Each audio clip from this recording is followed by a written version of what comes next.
Shalom, sidang jemaat Tuhan, baik yang di tempat ini maupun dimanapun kita berada saat ini. Kita mengucap syukur kepada Tuhan, kita masih diberikan perpanjangan umur dan waktu, kesempatan untuk kita boleh beribadah sekali lagi. Dan kita akan memanfaatkan waktu sebaik-baiknya. Saya mengundang kita semua untuk kita bangkit berdiri. Kita akan berdoa sebelum kita memulai segala rangkaian kita pada sore hari ini. Terima kasih Tuhan untuk segala kebaikan, kemurahan yang sudah berlaku atas kehidupan kami. Hingga pada saat ini Tuhan kami boleh berada di tempat ini, kami boleh beribadah, ini semuanya oleh karena kemurahan-Mu. Dan kami mau memanfaatkan waktu ini sebaik-baiknya untuk kami boleh bertumbuh dalam pengenalan yang benar terhadap Engkau, lewat firman yang akan disampaikan oleh hamba-Mu nanti Tuhan. Biar Engkau menolong kami pribadi lepas pribadi, baik yang di tempat ini maupun mungkin kami yang ada berada di rumah maupun di mana saja kami mendengarkan live streaming. Tuhan menolong kami semua dan tangan-Mu sanggup menjangkau, menolong kehidupan kami satu persatu Tuhan. Terima kasih Tuhan, terima kasih. Kami percaya kuasa darah-Mu sudah menolong kehidupan kami, sudah menyucikan kehidupan kami dan sudah menyelamatkan kehidupan kami. Kami akan memulaikan segala sesuatunya dan Tuhan akan menolong setiap hamba-Mu yang terlibat pada malam hari ini. Baik dari hamba-Mu yang memimpin puji-pujian, memainkan musik, hingga yang menyampaikan firman. Semua yang terlibat Tuhan menolong. Terima kasih Tuhan, terima kasih. Kami serahkan kehidupan kami semuanya ke dalam tangan-Mu untuk Engkau pimpin ke dalam firman-Mu. Di dalam nama Tuhan Yesus Kristus kami berdoa. Amin. Silakan duduk kembali Bapak Ibu. Kita akan mengangkat satu pujian dari psalm yang sudah cukup lama tapi sangat memberkati. Tabiskanlah dirimu.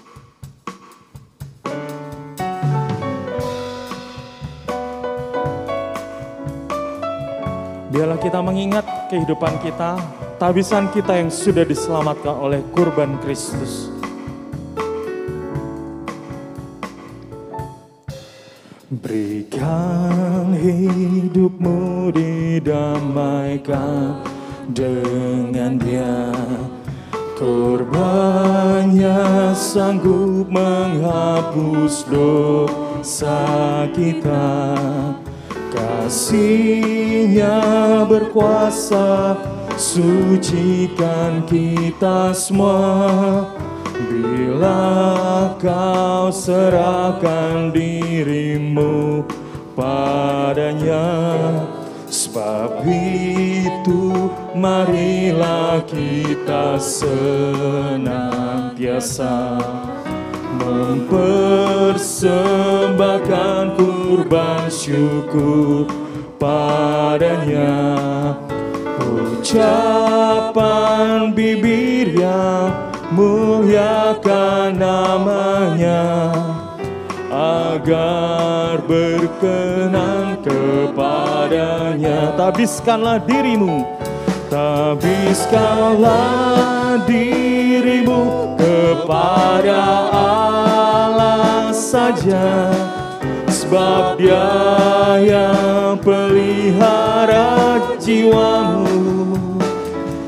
Layanilah sesamamu dengan kasih Allah, agar kita berkenan padanya. Berikan dirimu ditabiskan. Berikan dirimu ditabiskan olehnya, untuk mengadakan suatu pelayanan berlandaskan kurban Kristus yang sempurna, yang berkuasa memberikan kemampuan. Kita semua ditabiskan oleh karena Kristus lebih dulu tabiskan dirinya, sehingga kita dikuduskan olehnya dalam kebenaran firman-Nya. Tabiskanlah dirimu, tabiskanlah dirimu kepada Allah saja, sebab Dia yang pelihara jiwamu. Layanilah sesamamu dengan kasih Allah, agar kita berkenan padanya. Tabiskanlah dirimu, tabiskanlah dirimu kepada Allah saja, sebab Dia yang pelihara jiwamu. Layanilah sesamamu dengan kasih Allah, agar kita berkenan padanya. Agar kita berkenan padanya. Agar kita berkenan padanya. Agar kita berkenan padanya. Agar kita berkenan padanya. Amin, saudara-saudara. Biarlah kita mengingat kehidupan kita sebagai imam-imam yang bertugas membawa perdamaian antara Allah dan manusia. Kita akan bangkit berdiri bersama-sama. Kita akan menyanyikan lagu Keindahan di Dalam Yesus sambil kita mengingat apa yang sudah Tuhan kerjakan dalam kehidupan kita.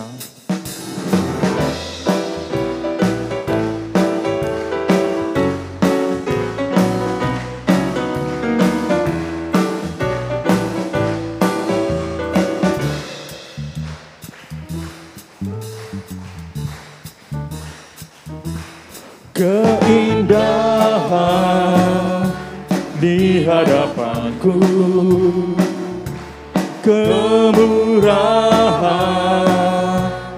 di belakangku, kekuatan di sisiku, keyakinan di dalamku,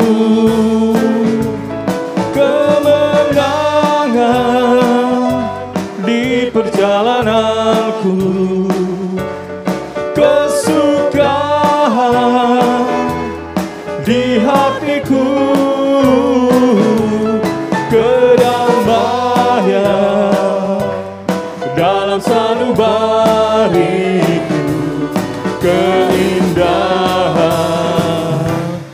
di dalam Yesus. Hidup ini sangat indah.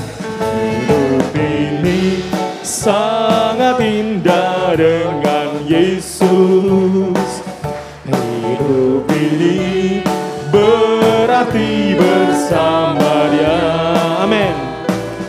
Hidup ini tambah manis setiap hari, karena Yesus menuntut hidupku. Keindahan di hadapanku, keindahan di hadapanku, kemurahan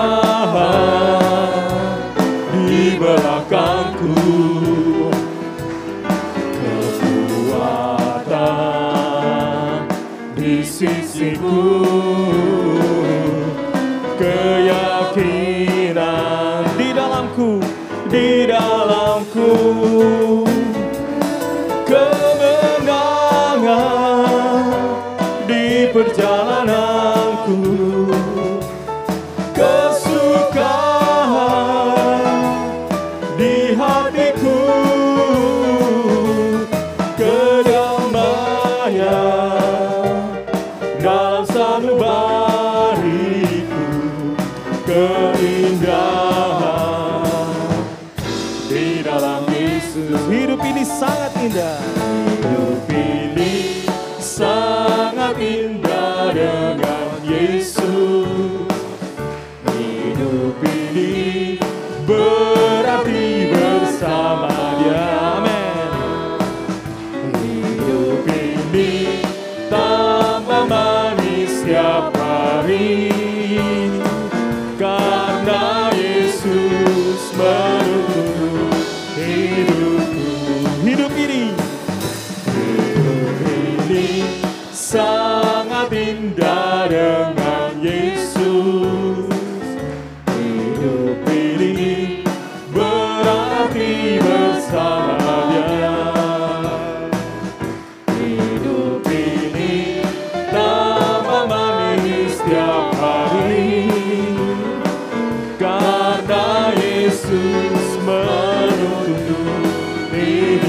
Karena Yesus menuntun hidupku. Karena Yesus menuntun hidupku. Karena Yesus menuntun hidupku. Karena Yesus menuntun hidupku. Silakan duduk kembali Bapak Ibu. Sesaat lagi kita akan mendengarkan firman Tuhan. Saya percaya kita semua sudah mempersiapkan diri dan hati kita untuk mendengarkan firman Tuhan. Kita angkat satu pujian, Selamanya Ku Cinta.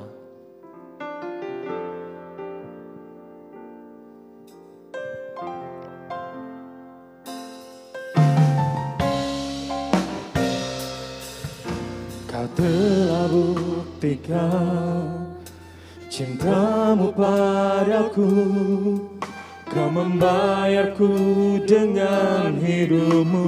Ku bersyukur yang ada padaku, semuanya milikmu. Ku persembahkan seluruh hidupku di mezbahmu. Hanya Kau yang menjadi tempat jawaban. Hanya Kau tempatku berharap. Berjalan bersamamu ku takkan goyah, sebab tangan kasih-Mu tersedia bagiku. Selamanya Kau ku cinta. Kau telah buktikan cintamu padaku. Kau telah buktikan cintamu padaku, Kau membayarku dengan hidupmu. Ku bersyukur yang ada padaku, semuanya milikmu. Ku persembahkan seluruh hidupku di mezbahmu. Saya mengundang kita semua bangkit berdiri. Hanya Kau yang menjadi tempat jawaban. Hanya Kau tempatku berharap. Berjalan bersamamu ku takkan goyah, sebab tangan kasih-Mu tersedia bagiku. Selamanya Kau ku cinta. Hanya Kau yang menjadi tempat jawaban. Hanya Kau tempatku berharap. Berjalan bersamamu ku takkan goyah, sebab tangan kasih-Mu tersedia bagiku. Selamanya Kau, Hanya Kau, hanya Kau yang menjadi tempat jawaban. Hanya Kau. untuk pelayanan selanjutnya saya serahkan kepada Bapak Gembala. Berjalan bersamamu ku takkan goyah, sebab tangan kasih-Mu tersedia bagiku. Selamanya Kau hanya Kau yang menjadi tempat jawaban. Hanya Kau yang menjadi tempat jawaban. Hanya Kau tempatku berharap. Berjalan bersamamu ku takkan goyah, sebab tangan kasih-Mu tersedia bagiku. Selamanya Kau berjalan bersamamu. Berjalan bersamamu, ku takkan goyah, sebab tangan kasih-Mu tersedia bagiku. Selamanya Kau ku cinta. Semoga ini menjadi nyanyian pribadi saya Tuhan. Pribadi-pribadi yang ada di rumahmu ini. Pribadi dan keluarga yang ada di rumah melalui live streaming. Bahwa Engkau tempat jawaban satu-satunya bagi kami, bagi saya. Supaya kedatangan kami bukan hanya ikut-ikutan, hanya diwajibkan atau lain sebagainya. Tetapi seperti nyanyian ini, hanya Kau yang menjadi tempat jawaban. Kami harus aminkan bahwa saat ini kami ada di tempat yang tepat, baik itu dalam rumahmu maupun di rumah kami masing-masing, atau tempat manapun juga live streaming ini bisa kami ikuti. Kami berterima kasih karena kami harus berjalan hidup ini di dunia yang fana ini. Bersamamu aku tak akan goyah.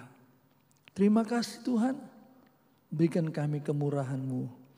Dari hamba-hamba-Mu yang ikut sidang jemaat, besar kecil, pria, wanita, tua dan muda.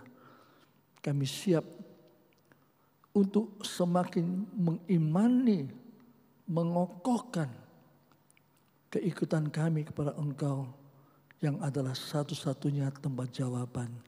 Yaitu di dalam nama Tuhan Yesus Kristus, Juru Selamat kekasih mempelai pria sorga, kami sudah berdoa. Amin. Silakan duduk kembali semuanya. Puji Tuhan buat doa saudara sekalian. Maka saya bersama istri oleh kemurahan Tuhan malam ini bisa melayani saudara. Baik yang ada di gereja, istilahnya onsite ya, maupun yang online di rumah. Bersama istri kami sampaikan Shalom. Nyanyian tadi ini menggugah hati saya. Hanya Kau yang menjadi tempat jawaban. Dalam dunia ini kita selalu ingin bertanya. Bukan orang dewasa. Bahkan sampai anak kecil pun sekarang ini dalam bidang pendidikan. Anak-anak itu didorong untuk bertanya, untuk bertanya, untuk bertanya.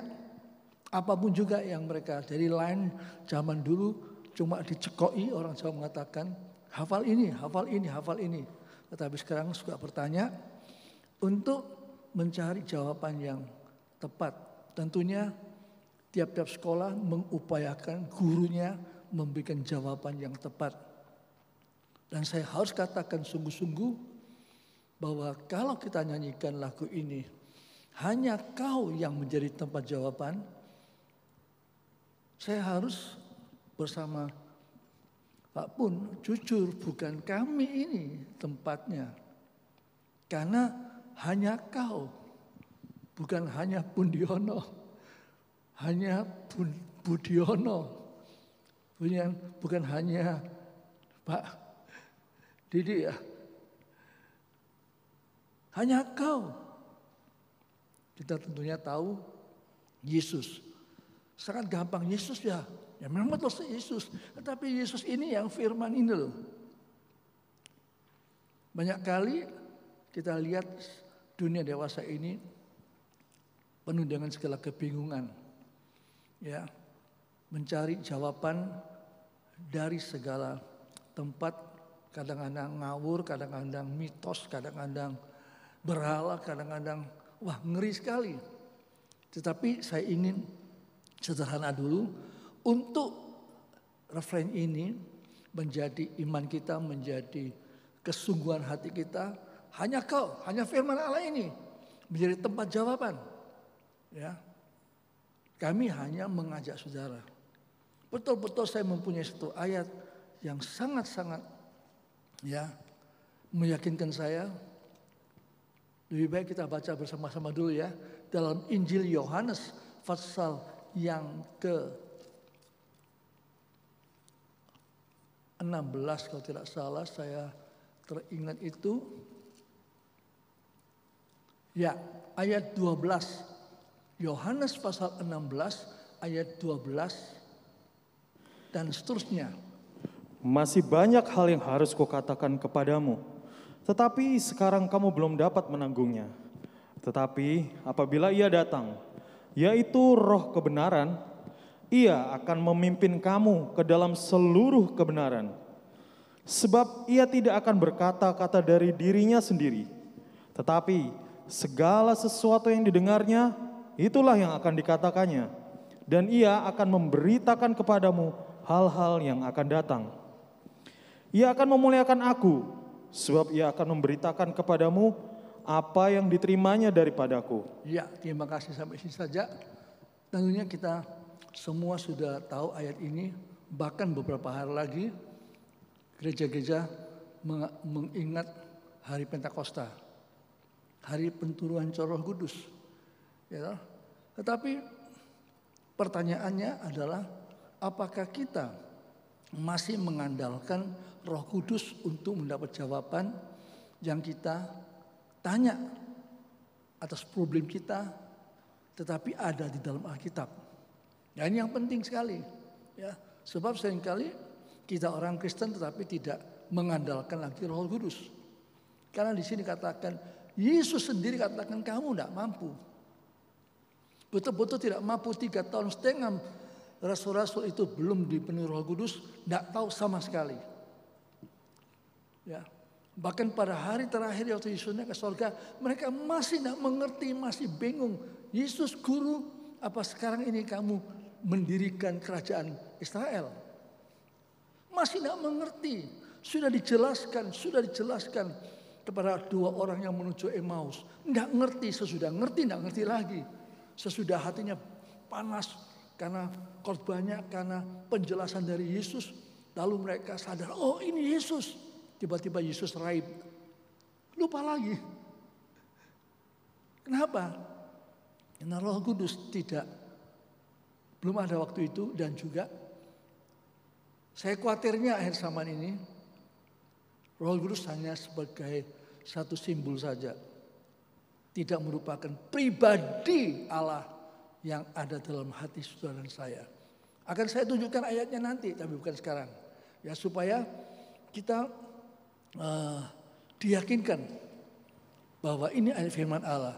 Yesus yang katakan, bukan Rasul Yohanes, bukan Rasul yang lain.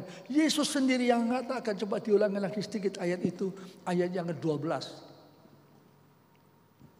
Masih banyak hal yang harus kukatakan kepadamu, tetapi sekarang kamu belum dapat menanggungnya. Ya, terima kasih. Belum dapat. Ya. Tidak ada Roh Kudus, belum dapat. Kita mesti jujur waktu kita membaca Alkitab ini. Waktu kita hamba Tuhan merundingkan bersama-sama penatua yang lain. Untuk mendiskusikan ayat-ayat ini. Ya. Yang muncul itu pemikiran siapa? Pemikiran saya, pemikiran Pak Pun, pemikiran perintah yang lainnya. Atau Roh Kudus. Roh Kudus itu satu. Saya rasa Tuhan akan memimpin saya ke sana dulu. Supaya tadi saya katakan tahan dulu. Tapi saya harus cepat-cepat untuk mengajak kita. Karena ayat ini yang lagu ini yang membuat saya diyakinkan. Coba kita baca dalam 1 Timotius. 1 Timotius.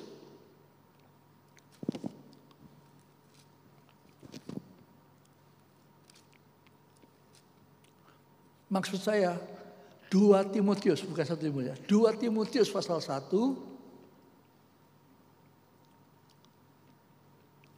ayat 13 dan 14. Sekilas dibaca, coba.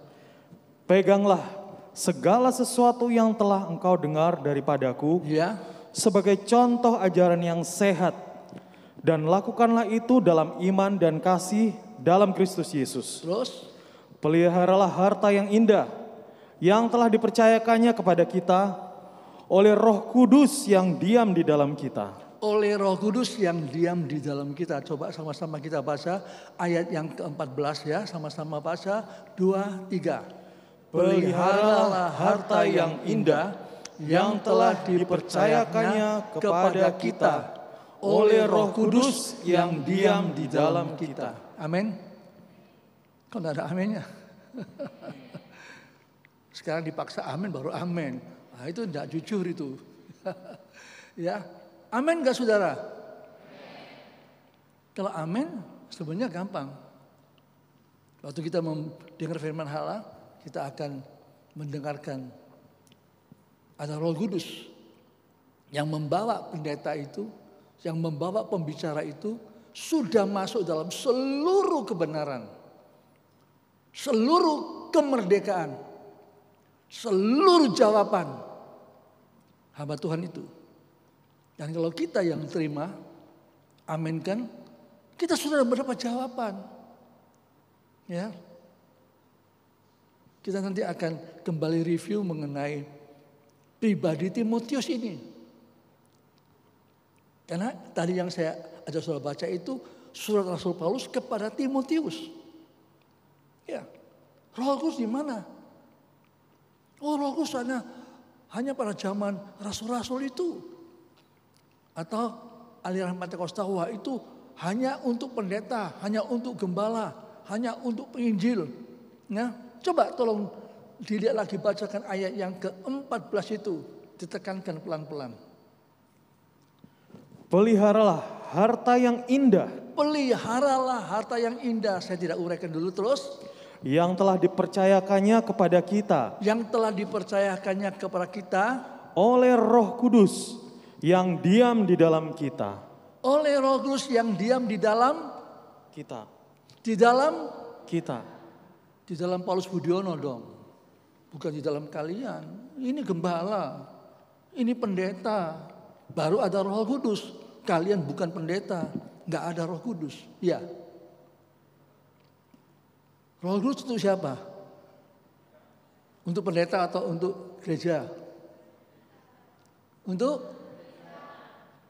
gereja. Jadi bukan untuk pendeta toh?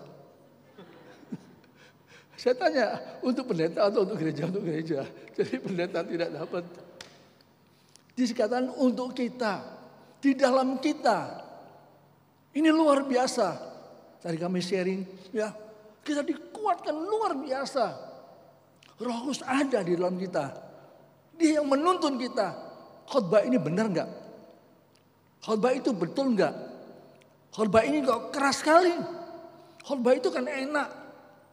Untuk telinga itu cocok sekali dengan selera saya. Itu yang sungguh-sungguh. Ada mujizat. Ada kejadian yang hebat. Itu yang dari Tuhan. Kalau ini, waduh, pengajaran-pengajaran yang sangat keras sekali. Ini mungkin tidak benar. Yang ini baru benar. Betul? Nah, kita mau kembali lagi dengan apa yang dikatakan oleh Alkitab tentang anak muda yang namanya Timotius. Yang harus saudara yakin saat ini, Roh Kudus ada dalam hati saudara. Roh Kudus itu adalah Allah pribadi. Bukan berarti Allah itu banyak. Allah cuma satu, Esa. Tritunggal itu. Ya. Karena dia Allah. Maka kata Rasul Paulus, itu dalam kita, in us. Dalam kita, bukan dalam seseorang. Nah, ini penting luar biasa. Tiba-tiba saya diingatkan waktu Petrus ditanyai sama orang-orang Yahudi, hatinya tertusuk, ya toh? Bagaimana? Bapak-bapak rasul ini, apa yang harus kami perbuat? Ya toh? Mereka sangat tertusuk karena mereka tertuduh. Rasul Petrus katakan, berdirimu bertobat, dibaptis dalam nama Tuhan Yesus, maka kamu akan diampun dosanya dan menerima anugerah Roh Kudus. Langsung, tidak tunggu lama-lama, tidak tunggu 1 bulan lagi, tidak tunggu penataran tentang Roh Kudus dulu. Ya. Langsung kontan Roh Kudus juga mengaminkan perkataannya Petrus, menggerakkan 3.000 orang, langsung nyemplung masuk dalam, tidak tahu di mana ada sungai atau laut, kita tidak tahu. Yang penting 3.000 orang langsung bertobat, dibaptis, dan saya pribadi yakin, kenapa tidak tertulis saya tidak tahu. Tapi yakin mereka 3.000 sudah penuh Roh Kudus seperti rasul-rasul yang lain. Seperti 120 orang yang lain. Tapi gereja Tuhan seringkali enggak yakin itu. Ya, wah kalau pendeta itu model ini, itu baru Roh Kudus ada urapan yang luar biasa. Kalau saya enggak ada, saya ini ya adem ayem aja. Enggak ada Roh Kudus. Kalau Roh Kudus pasti begini-begini. Kita kembali pada firman Allah. Apa kata firman Allah, Alkitab kita ini? Ya dan amin.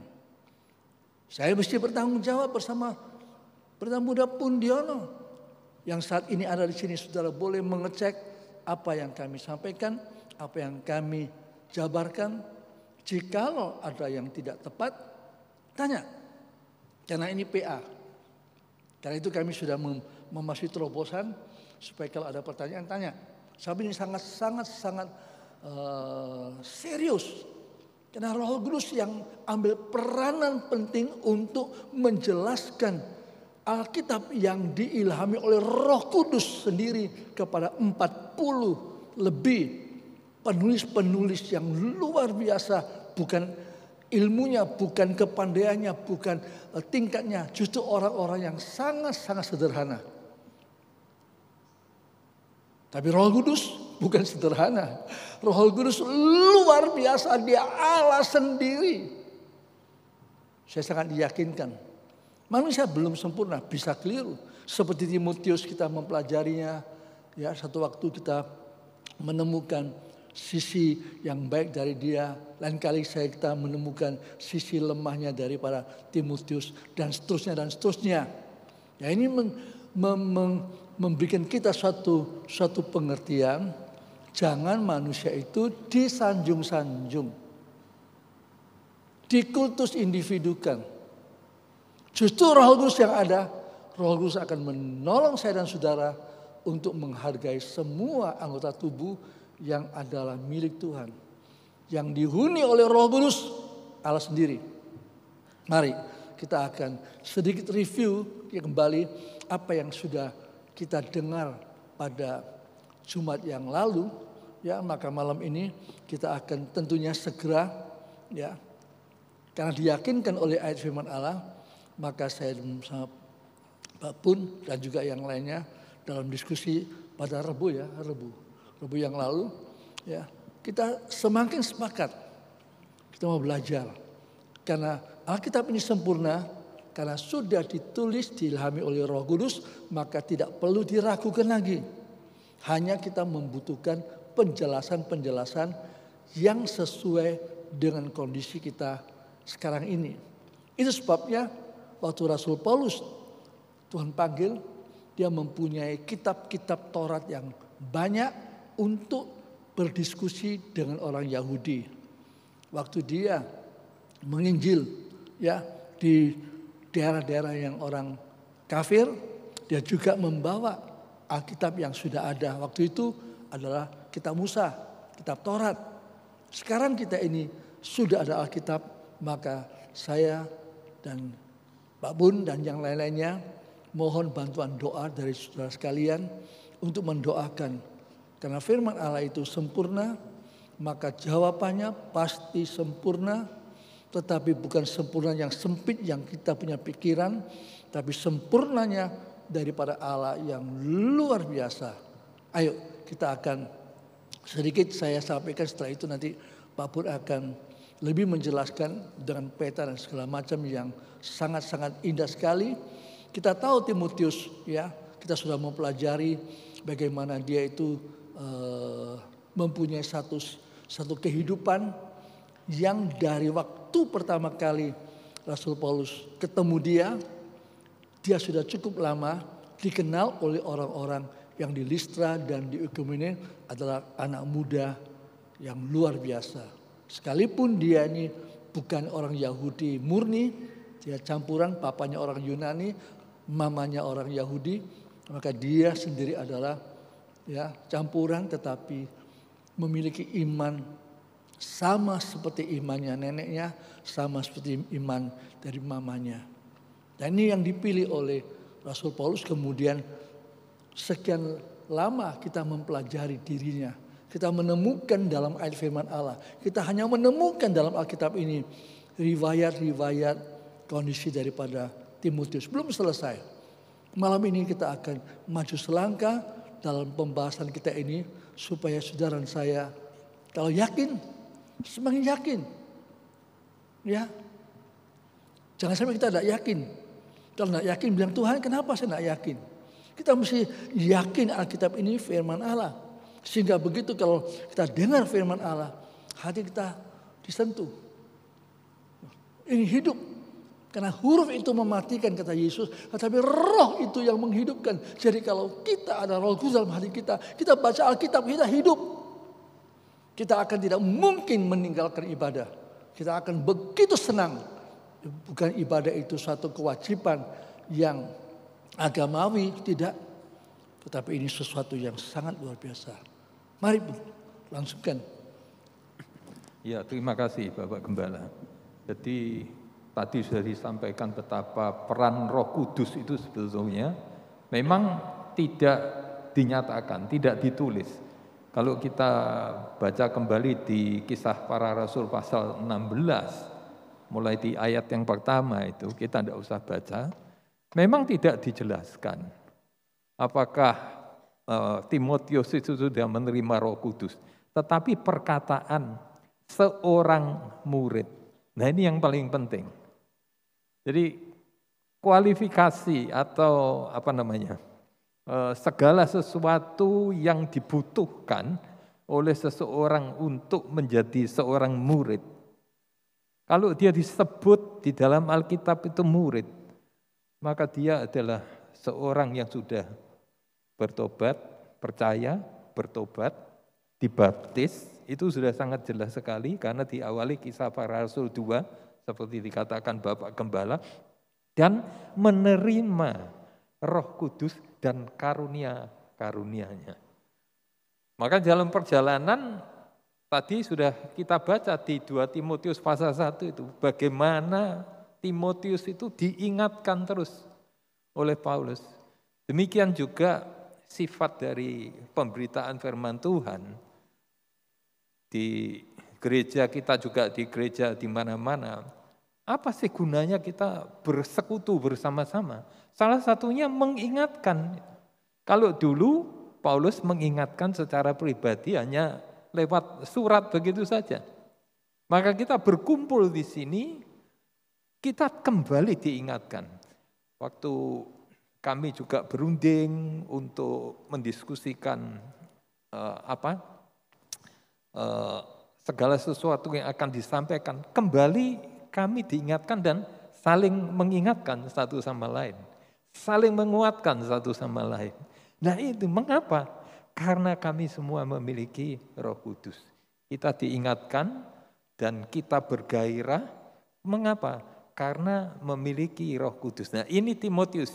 Diawali dengan itu. Sehingga kemudian Timotius itu adalah seorang yang memang sejak kecil sudah mengenal kitab suci. Lah ini basicnya. Tadi sudah dibacakan di Yohanes 16 ayat 12. Roh Kudus itu yang memimpin.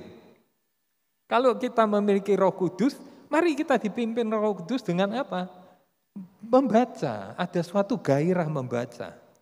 Nah, di sini ada para mahasiswi setia, itu bukan menjadi suatu program. Jangan jadikan itu suatu program, tetapi jadikan itu suatu kebutuhan. Mengapa?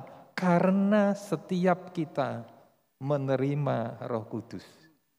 Itu saja. Bukan suatu program, bukan suatu metode, tetapi itu suatu kebutuhan bagi kita. Mengapa? Roh Kudus yang di dalam kita itu selalu akan mendorong, ayo baca Alkitab, baca Alkitab, baca Alkitab. Kita akan merasa sedih, saya pribadi juga ketika kemudian bolong gitu, merasa sedih, merasa ada suatu kebutuhan, iya. Dan bukan kemudian semacam dikaitkan dengan rasa percaya atau rasa sugesti atau apa, tidak. Tetapi hari itu ada masalah dan kemudian bingung cari jawaban masalahnya. Mengapa? Karena tidak siap. Mengapa tidak siap? Tidak baca firman Tuhan. Roh Kudus hanya mengingatkan perkataan yang pernah kita baca. Roh Kudus mengingatkan perkataan yang pernah kita dengar di dalam pemberitaan firman Tuhan semacam. Itulah Timotius. Sehingga dia kemudian setia dan terhadap orang tua rohani, orang tua jasmani, orang tua rohani, tahu memosisikan dirinya. Sampai kemudian Paulus mengatakan, anakku yang kekasih. Nanti kita akan baca lebih lanjut itu. Nah, bagi mereka yang masih muda, anak-anak muda, banyak memang kelemahan, banyak kekurangan, banyak tantangan, banyak godaan, bukan hanya yang masih muda, yang sudah rambutnya berwarna dua ini kan ya. Berwarna dua bukan karena dicat, bukan. Tapi karena memang warnanya sudah dua kan. Sudah ada hitamnya, ada abu-abu seperti begitu ya.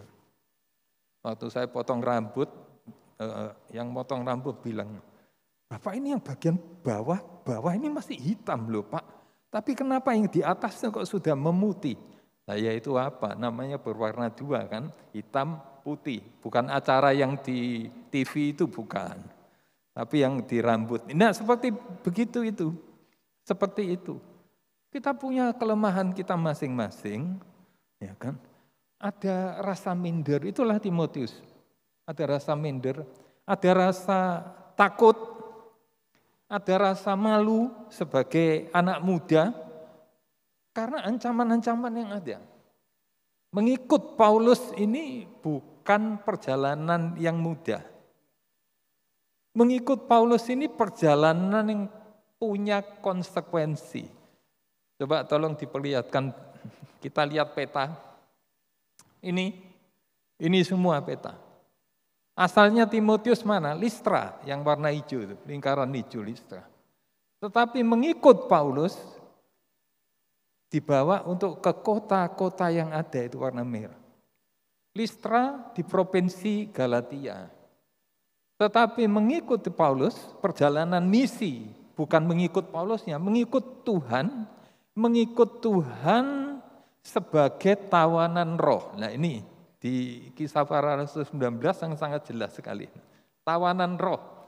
Jadi mengikut Paulus, bukan sekedar ikut Paulusnya, nanti juga akan menjadi jelas. Bukan kultus individu Paulusnya, tetapi Tuhan.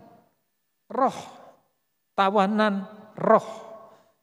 Dari provinsi Galatia pindah ke Akaya, diutus ke sana, ada kota Korintus, diutus ke Makedonia, ada berapa kota itu?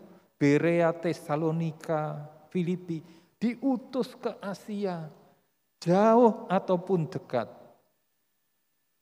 Dalam kelemahan apapun juga.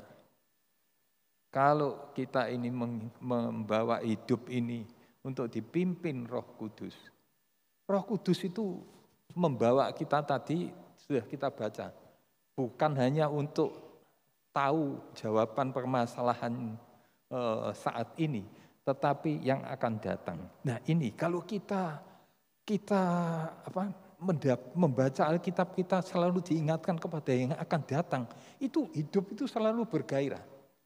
Hidup ini sangat indah dengan Yesus. Mengapa? Karena kita dikuatkan, tetapi juga mata rohani kita ini dibukakan oleh Roh Kudus melihat perkara-perkara yang akan datang, melihat masa depan kita ini. Ini Timotius dalam usia muda itu sampai seperti begitu. Jadi wah luar biasa ini. Saya sendiri sangat dikuatkan ketika melihat ini. Dan berprogres dari kota ke kota, seperti di peta itu, dari tantangan demi tantangan, hidup ini makin indah, makin punya progres bersama Yesus dalam pimpinan Roh Kudus. Sangat luar biasa sekali. Nah untuk itu kita lanjutkan. Kita lanjutkan.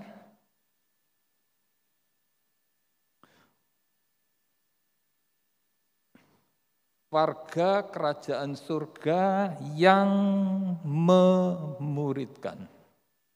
Bagian yang ke-6, tidak terasa ini sudah bagian yang ke-6. Panjang, memang panjang, tetapi sekali lagi sudah dibuka oleh Bapak Gembala tadi ya. Biarlah kita ikuti tuntunan Roh Kudus ya. Kita ikuti tuntunan Roh Kudus. Apa yang Roh Kudus mau menyatakan tentang Timotius ini dan juga tentang anggota tim Paulus yang lainnya. Sekarang yang kemudian pertama adalah ini. Timotius, murid yang memiliki kesaksian hidup yang berprogres. Ini belum selesai ini. Mesti kita lanjutkan lebih lanjut nih. Berprogres terus menerus. Alkitab dalam perjalanan, kalau kita lihat tadi peta, dalam perjalanannya itu, Alkitab itu tidak menyatakan apakah Timotius itu sempat balik lagi ke Listra. Coba kita lihat petanya, kita lihat peta berikutnya. Ini. Jadi perjalanan dari Paulus bersama tim, di mana di dalamnya itu ada anak muda bernama Timotius ini dari Filipi, atas Filipi. Kota Listra itu di situ, kota Listra di tengahnya itu. Dari atas ke Yerusalem, melewati kota-kota yang ada. Itu pada waktu yang lalu kita sudah bahas bersama yang ada. Sementara kemudian itu pasal 20 sampai pasal 21. Kemudian dia ditangkap.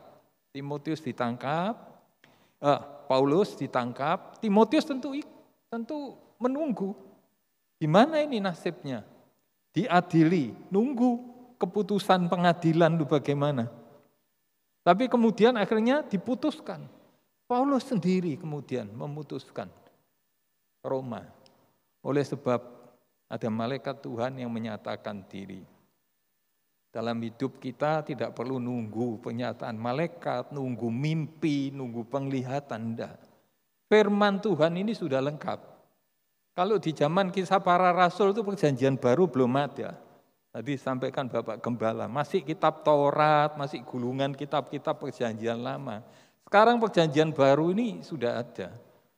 Tidak perlu kemudian kita itu nunggu malaikat atau nunggu bisikan roh. Atau mimpi. Dengar suara dan sebagainya. Tidak perlu. Baca Alkitab maka kita akan tahu kehendak Tuhan. Dengarkan firman dengan serius, kita akan tahu apa yang menjadi kehendak Tuhan bagi kehidupan kita. Kita tahu pasti itu sudah. Mungkin saya sedikit nyisip. Kadang-kadang memang manusiawi gitulah. Kalau satu pengalaman, apalagi yang rohani ya, terutama dari aliran Pentakosta gitu, harismatik gitu ya. Pengalaman itu menjadi satu tolok ukur yang sudah permanen gitu ya. Mesti begini terus ya. Saya punya pengalaman dengan istri, waktu kami masih di sini, ketua kaum muda, Tuhan memanggil kami untuk berjuang di Irian. Kita tidak tahu Irian di mana waktu itu karena saya sekolah Tionghoa, sekolah Cina. Atlas yang diajarkan atau ilmu bumi yang diajarkan semua adalah peta Cina, bukan Indonesia. Jadi kita tidak tahu sama sekali. Waktu itu saya punya pengalaman penglihatan beberapa kali. Akhirnya singkat kata jelas itu panggilan betul-betul dari Tuhan. Nah, kami berangkat 2 tahun kami tahan tidak mau berangkat karena saya dianggap emosi, sugesti dan sebagainya. Sampai 2 tahun kami dirampok, ya suami istri waktu pulang dari Johor naik becak dekat rumah sini. Rumah kami ada Jalan Tegalsari dan belok Kali Asin ini ada kantor pos polisi. Jam 8 malam waktu itu. Becak kami di stop, kami suami istri bersama Ham waktu itu pulang. Ditodong, kami punya cincin menikah, gelang, arloji semuanya dirampok.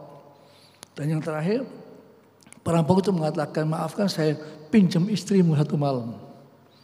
Wah, sampai waktu itu saya tidak tahu bagaimana, pokoknya saya teriak. Gitu.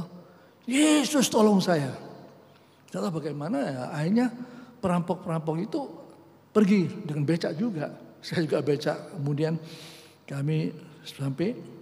Nah, 2 minggu kemudian waktu ada perjamuan suci, di waktu itu 2 minggu sekali perjamuan suci di Johor. Johor juga begitu, ada panggilan yang luar biasa untuk saya berangkat, saya nggak mau lagi. Saya bilang tidak Tuhan, jangan dulu. Nah, kemudian kita pulang untuk mengunjungi Tante Betty yang ulang tahun. Kami dari Johor sampai di Jembatan Merah, naik bemo menuju ke tempat Darmo. Dan Darmo sini, nah waktu di Keputaran kami ditodong. Ya, padahal yang naik di bemo itu 4 orang semua perampok. Mereka bawa pisau yang panjang begitu menusuk saya punya lambung. Ya. Diam, jangan bicara, jangan teriak, saya minta uang. Ya. Kemudian saya bilang, kenapa begitu? Ya saya mencari makan. Saya bilang, saya memang begitu. Ya. Tapi kemudian tidak ada apa-apa sama sekali. Kemudian mereka turun takut terjebak. Kita sampai di daerah Keputaran, turun naik becak. Nah waktu itu 2 minggu kemudian lagi saya ketakutan. Tuhan datang dengan penglihatan di gereja Johor. Waktu itu luar biasa. Saya bilang Tuhan, oke, saya berangkat. Ya, nah waktu itu sudah berangkat. Singkat kata tahun 69 setelah Lempinel, kami suami istri dan 2 anak kami, juga orang tua kami, mertua, berangkat ke Irian. Tidak tahu modelnya Irian itu bagaimana, tidak tahu sama sekali. 0 sama sekali. Nah setelah di situ, kami pikir sudah sampai situ ya, sampai tua, ya jadi penglihatan itu sendiri. Tapi waktu tahun 90, ya, Om Yud Tuhan panggil. Pendeta Pong Dongalemba diminta untuk ke sini. Ya. Di Medan ya, Ompong di Medan. Ompong di Medan. Ya, terus pindah di Surabaya. Lah, siapa yang mau ke sana? Tapi saya tidak tunggu penglihatan lagi. Istri saya yang mendapatkan beban yang berat sekali untuk ke Irian, ke Medan waktu itu.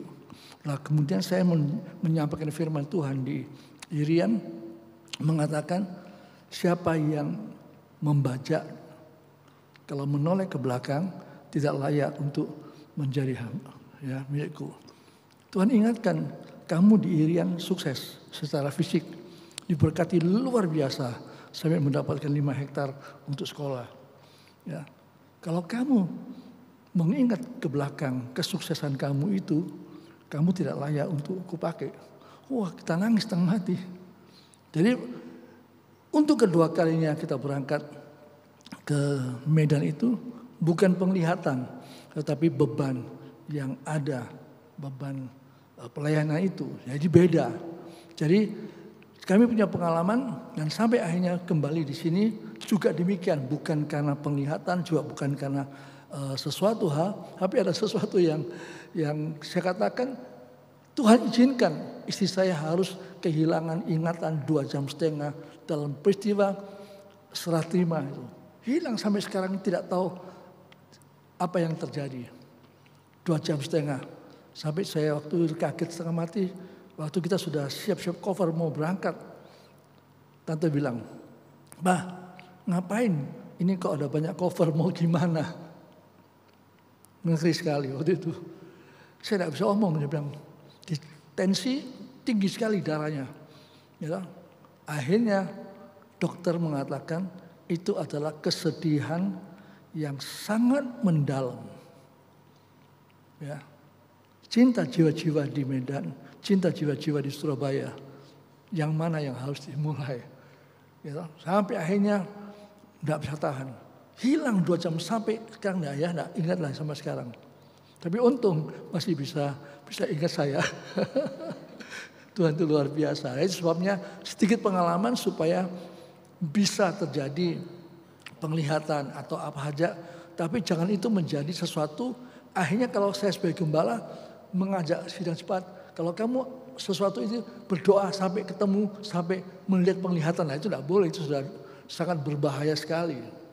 Gitu. Itu yang saya sampaikan sedikit kesaksian supaya memberikan suatu pandangan bahwa Roh Kudus itu sempurna. Dia tidak sempit yang kita pikirkan mesti model begini, mesti model begitu. Ya, terima kasih. Ya, terima kasih. Ini suatu pengalaman yang sangat indah sekali. Jadi kita rumuskan, kita bisa simpulkan tidak perlu menunggu penglihatan. Tetapi kalaupun ada penglihatan itu diberikan memang secara khusus bagi yang masing-masing. Tidak tahu kan, karena ini kan dari Roh Kudus. Roh Kudus mau menyatakan kehendaknya lewat penglihatan, ataukah Roh Kudus mau menyatakan kehendaknya lewat pemberitaan firman, lewat beban hati. Nah ini memang membutuhkan kepekaan. Membutuhkan kepekaan secara khusus. Tapi ya itu, kalau mendapat penglihatan ya risikonya besar sekali ya. Risikonya besar sekali sampai situ.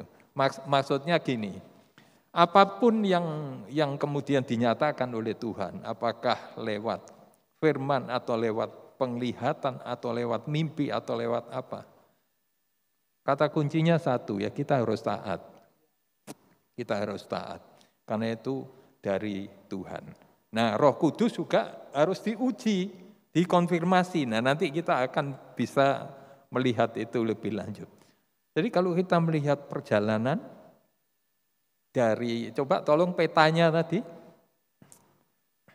Peta. Nah, ini perjalanan dari Filipi ke Yerusalem itu melintasi kota-kota, tapi kota-kota pinggiran. Dan tidak pernah kemudian melintasi namanya Listra, tempatnya Timotius, tempatnya mama, ibu, dan nenek Timotius. Begitu juga ketika dari Yerusalem menuju ke Roma, itu justru lewat kapal, naik kapal dan sebagainya. Dan malah jaraknya semakin jauh dari Listra. Kita tidak pernah tahu. Dalam diskusi itu kita selidiki dan sebagainya, kita tidak pernah tahu apakah Timotius punya kesempatan untuk kembali, untuk kangen-kangenan, istilahnya kan gitu. Kangen-kangenan dengan mamanya, dengan ibunya, dengan neneknya. Kita tidak pernah tahu. Tetapi kalaupun tidak sempat seperti itu. Itulah konsekuensi dari sebuah pelayanan. Itulah konsekuensi dari perjalanan rohani dari seorang murid. Meninggalkan segala sesuatunya dan fokus hanya pada tujuan yang Roh Kudus tetapkan bagi kehidupan kita seperti itu. Nah, progres kemajuan ini juga meneladan Paulus. Jadi keteladanan bagi kita semua, di sini sekarang Jitu sudah mulai giat, juga kemudian Jitu Young Adult, kemudian juga Jitu Youth sudah mulai giat. Di situ ada pimpinan-pimpinan, ada leader-leader. Mengapa keteladanan? Mengapa dalam gereja itu ada gembala, ada penatua, ada diaken, koordinator bidang pelayanan, keteladanan. Apa yang diteladankan? Nah ini harus kita hati-hati dalam hal ini. Apa yang diteladankan? Mari kita membaca di 1 Korintus 11 ayat yang ke-1.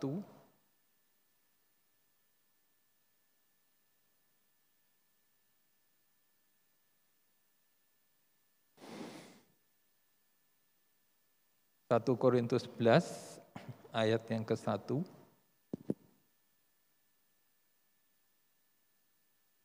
Jadilah pengikutku, sama seperti aku juga menjadi pengikut Kristus. Terima kasih. Menjadi pengikutku ini memang kalau kita hanya baca sekilas ini banyak penafsirannya ya. Banyak penafsirannya. Tetapi menjadi pengikut itu berarti pengikutan kita. Seperti aku juga menjadi pengikut Kristus. Pengikutan Paulus kepada Kristus. Bukan hal-hal yang lain. Supaya lebih jelas mungkin ayat itu ya ya. 1 Korintus 4 ya. 1 Korintus 4 ayat 14 sampai 17. Hal ini kutuliskan bukan untuk memalukan kamu, tetapi untuk menegur kamu sebagai anak-anakku yang kukasihi. Sebab sekalipun kamu mempunyai beribu-ribu pendidik dalam Kristus, kamu tidak mempunyai banyak bapa. Karena akulah yang dalam Kristus Yesus telah menjadi bapamu oleh Injil yang kuberitakan kepadamu. Sebab itu aku menasihatkan kamu, turutilah teladanku. Justru itulah sebabnya aku mengirimkan kepadamu Timotius, yang adalah anakku yang kekasih dan yang setia dalam Tuhan. Ia akan memperingatkan kamu akan hidup yang kuturuti dalam Kristus Yesus, seperti yang kuajarkan di mana-mana dalam setiap jemaat. Iya, terima kasih. Jadi di sini sangat jelas sekali, pengikutan seseorang itu harusnya menjadi suatu teladan. Tadi kalau Bapak Gembala menceritakan perjalanan panggilan Tuhan dari Surabaya tahun 69, umur berapa Om waktu itu? 24. Siapa di sini yang umurnya 24? Nah, 24. Umur berapa? Masih di bawahnya 24? Nah, jadi Tuhan memanggil anak-anak muda. Supaya anak-anak muda itu juga diproses, dibentuk untuk mengikut, menjadi bukan pengikut gereja, bukan pengikut tapi pengikut Kristus Yesus. Saya tambah sedikit, mengikut ya, kata mengikut Paulus, tetapi bukan secara fisik lahiriah. Ini penting sekali. Sekarang ini terlalu banyak caranya itu memotivasi menjadi motivator, gitu, untuk orang lain bisa ikuti modelnya. Jadi ikut Rasul Paulus itu bukan mengikuti modelnya. Ya, saya akan tunjukkan ayat-ayatnya tadi. Sore saya dapatkan berkat yang luar biasa. Warga kerajaan sorga yang memuridkan, ya, memuridkan biasanya kalau di sekolah itu sekolah apa, muridnya jadi apa, gurunya bagaimana ya itu, gitu.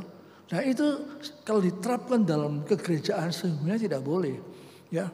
Jadi seolah-olah, oh gereja itu ciri-cirinya gitu karena pendetanya begitu, kalau berdoa itu tangannya begini, kalau berdoa itu model gitu, ya. Jadi persis itu bukan mengikut Kristus itu. Kalau mengikut Kristus itu beda sama sekali, ya. Sama, malah Yesus katakan murid tidak akan lebih daripada gurunya.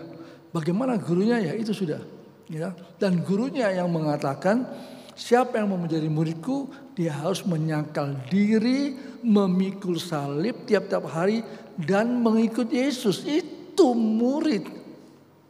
Nggak ada contoh yang lain. Jadi ikut Yesus bukan cuma cari nyamannya, cari berkatnya, cari kesehatannya. Itu bukan tidak ada. Tetapi bukan itu menjadi penjabaran kita, penginjilan kita.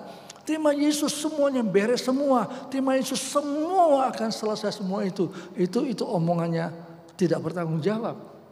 Nah, seorang hamba Tuhan yang dipakai Tuhan luar biasa di Inggris, dia Protestan. Tapi waktu dia menyelidiki firman Allah, dia mengalami satu keubahan yang sungguh-sungguh. Dia bilang apa? Waktu saya terima Yesus, apa yang saya terima? Masalah terima.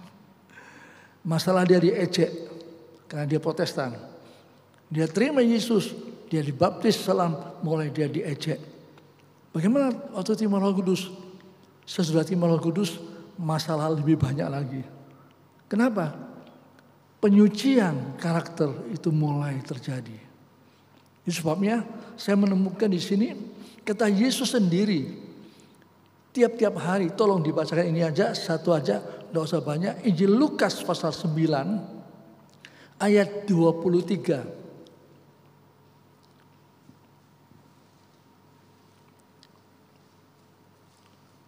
Lukas 9 ayat 23.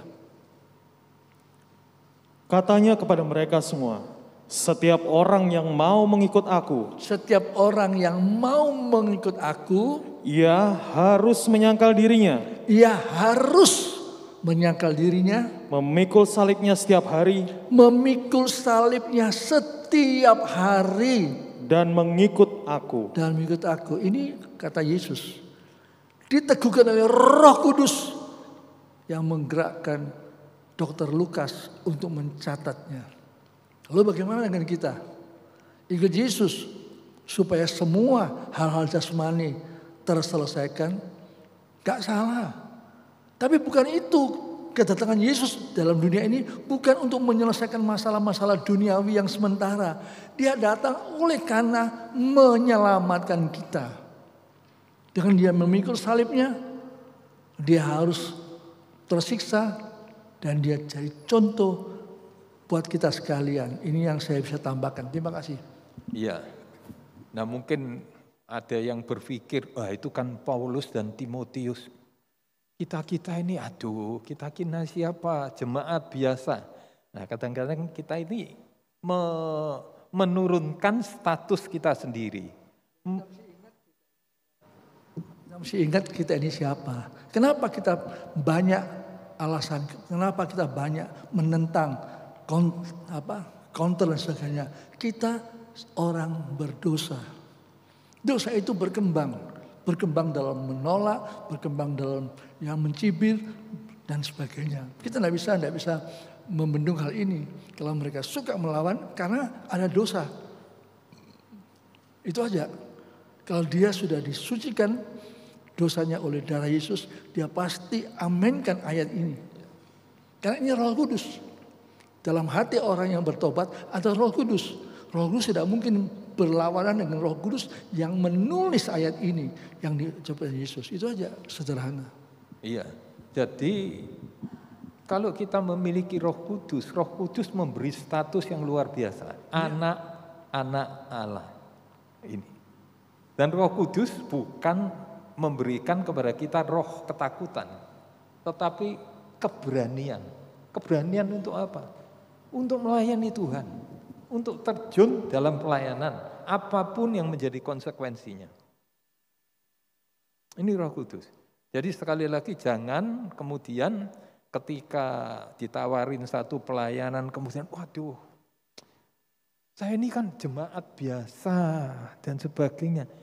Itu menurunkan status kita. Coba bayangkan kalau kita punya anak yang sudah diberi suatu kemampuan, disekolahkan gini, kemudian disuruh, aduh Pak, janganlah Pak. Jangan, enggak bisa. Padahal sekolahnya adalah itu. Kalau dia seorang yang disekolahkan di teknik sipil misalnya atau teknik elektro, kemudian disuruh betulin jaringan listrik di rumah yang lagi konser. Aduh Pak, enggak bisa Pak. Coba bayangkan. Itu sama seperti kalau kita, status kita sudah anak-anak Allah, Karena menerima Roh Kudus, kemudian kita berkata, saya ini jemaat biasa. Saya ini jemaat biasa. Coba dibaca lagi 1 Korintus pasal 4 itu ayat yang ke-17. 1 Korintus 4 ayat yang ke-17. Justru itulah sebabnya aku mengirimkan kepadamu Timotius, yang adalah anakku yang kekasih dan yang setia dalam Tuhan. Ia akan memperingatkan kamu akan hidup yang kuturuti dalam Kristus Yesus, seperti yang kuajarkan di mana-mana dalam setiap jemaat. Nah, kalimat itu ia akan diulangi lagi, Pak Diki. Ia akan memperingatkan kamu akan hidup yang kuturuti dalam Kristus Yesus, seperti yang kuajarkan di mana-mana dalam setiap jemaat. Terima kasih. Bukan hanya untuk Timotius, bukan hanya untuk Lukas, bukan hanya untuk Titus, bukan hanya untuk murid-muridnya, anggota tim Timotius yang lain yang sudah kita bicarakan selama ini, bukan. Untuk kita semua. Ketika firman ini disampaikan, siapa yang di dalam kitab Wahyu, siapa yang bertelinga, hendaklah ia mendengarkan. Apa yang dikatakan oleh Roh kepada semua jemaat. Ini kepada semua jemaat ini. Bukan hanya kepada jemaat Korintus. Walaupun ini ditulis kepada jemaat Korintus, tetapi tegaskan seperti yang kuajarkan di mana-mana dalam setiap jemaat.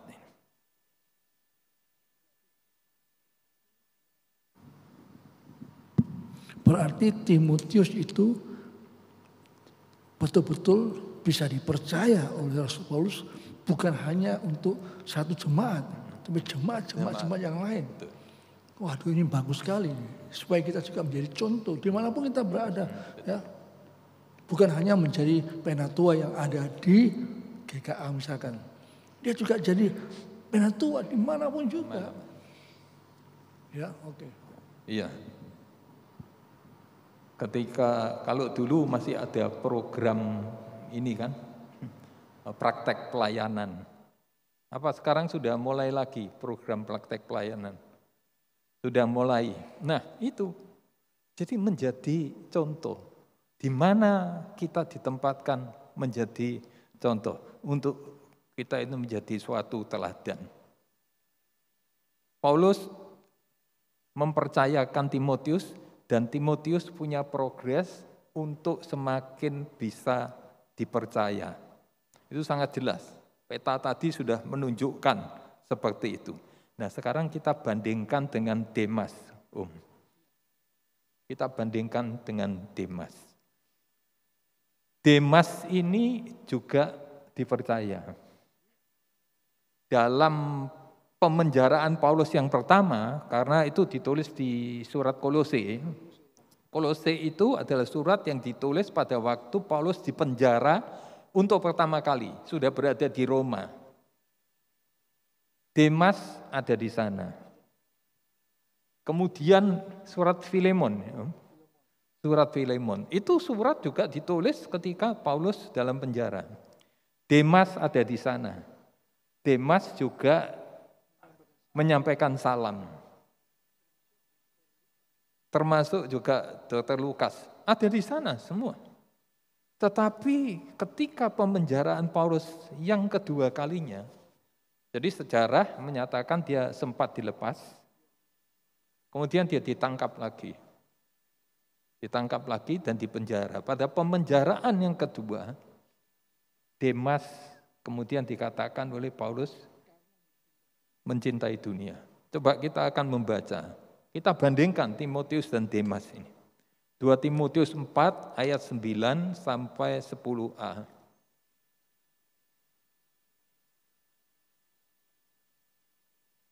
Berusahalah supaya segera datang kepadaku, karena Demas telah mencintai dunia ini dan meninggalkan aku. Nah, di sini Timotius dan Demas berjalan pada awal mulanya sama-sama berjalan. Menghadapi tantangan, menghadapi penderitaan, sama-sama terus. Tetapi masalahnya pengudusan soal itu tadi.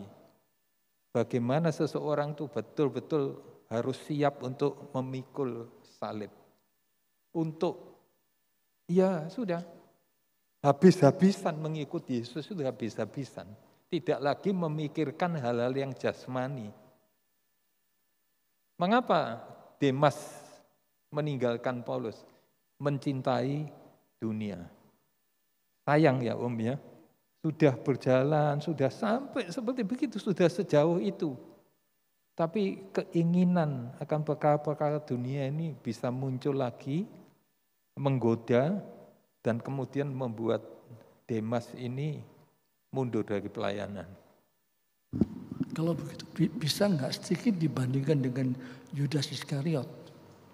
Kan 3,5 tahun ikut Yesus, mendapat kuasa juga, bisa usir setan juga dalam nama Yesus juga. Tapi akhirnya dia bisa menjual Yesus ya, bagaikan ya tentang uang. Apakah Karena Demas uang juga begitu kita tidak tahu. Ya, kita tidak pernah tahu. Tapi ini berarti kita semua mesti hati-hati Om. Ya, ini memang memuridkan itu kan merindukan. Kita tidak merindukan kalian menjadi murid kita. Kita sedang upaya untuk kalian dijadikan murid Kristus. Karena Kristus adalah guru yang tertinggi, yang satu-satunya, tidak ada lain yang ini. Rasul Paulus selalu mengatakan, turutilah aku karena aku turut Kristus. Jadi ada sepertinya pegangannya ini. Kamu ikut saya aja. Terus kamu tanya, untuk apa? Karena saya ada background ini. Jadi kekuatan saya, backgroundnya ini menjamin Pak Bun menjadi pengikut saya. Kalau saya tidak ada, you mau ikut siapa? Gitu? Karena itu perhatikan, Rasul Paulus selalu mengatakan, kalau sudah mulai membaca, nanti kalau Tuhan izinkan kita ya kesempatan, selalu mengatakan kepada satu jemaat, oleh karena kamu sudah percaya Injil yang kami sampaikan, maka kamu sudah menjadi meniru, mencontoh aku dan juga mencontoh pada Tuhan. Selalu ada kaitannya itu. Jadi saya menjadi kekuatan yang luar biasa. Di dalam Alkitab itu tidak ada pengkultusan. Sangat-sangat tidak disetujui oleh Roh Kudus. Selalu semua itu bekerja sama untuk membangun tubuh Kristus, walaupun tentunya beda. Ada yang tangan, ada yang kaki, ada yang mata, semua itu. Tetapi kita bisa melihat bagaimana yang menyatakan turutlah aku karena aku turut, itu penting sekali. Karena itu kalau kita sebagai hamba Tuhan atau sebagai siswa, sebagai apa, mau menjadi contoh buat mereka, ya kita contoh siapa? Kalau kita contoh yang lain ya sorry, satu waktu kita bisa kecewa, kemudian kita bisa marah-marah sama orang yang kita tahu. Tapi kalau kita mau marah sama Yesus, mana mungkin? Ya, karena dia tidak pernah menyakiti kita, justru dia yang disakiti oleh kita. Tetapi dia mencintai kita. Itu satu contoh yang luar biasa. Itu yang saya bisa tambahkan dulu. Standarnya daripada Rasul Paulus untuk supaya sidang jemaat itu mengikut Yesus, mencontoh Yesus. Karena Filipi pasal 2, tolong dibacakan. Filipi pasal 2, ayat yang kelima. Hendaklah kamu dalam hidupmu bersama menaruh pikiran dan perasaan yang terdapat juga dalam Kristus Yesus. Ya, dikatakan hendaklah kamu dalam hidupmu bersama, berarti bukan cuma seorang. Hidupmu bersama dalam sidang jemaat Filipi itu hidup bersama. Jadi kalau misalkan kita ada di gereja jemaat, katalah saat ini di Lemahputro, maka setiap kita ini ingin dan harus mempunyai pikiran dan perasaan yang ada pada Kristus. Bukan ada pada saya. Kalau saya punya pikiran beda dengan Pak Pun punya pikiran. Ya, saya cukup lama bersama istri. Ya, 22 tahun di Irian. Kemudian 13 tahun di Medan. Kita kembali di sini. Sudah 20 tahun masih bingung jalannya ini. Karena beda. Kita punya bahasa masih cenderung ke timur. Ya. Karena itu kondisinya. Itu sebabnya dibawa kepada Kristus. Ya, coba tolong ditunjukkan. Menaruh pikiran dan perasaan yang terdapat juga dalam Kristus Yesus. Ini ada dalam Rasul Paulus. Dia berani mengatakan itu.